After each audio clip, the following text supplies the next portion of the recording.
आज आपण काय शिकत आहोत? Opposite words. काय शिकत आहोत? अपोजिट वर्ड्स म्हणजे काय? अपोजिट म्हणजे काय? विरोधार्थी शब्द ना.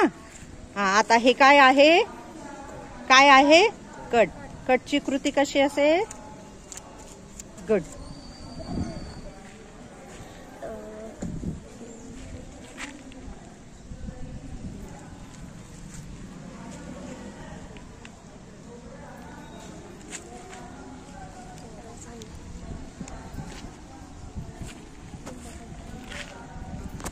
Sí.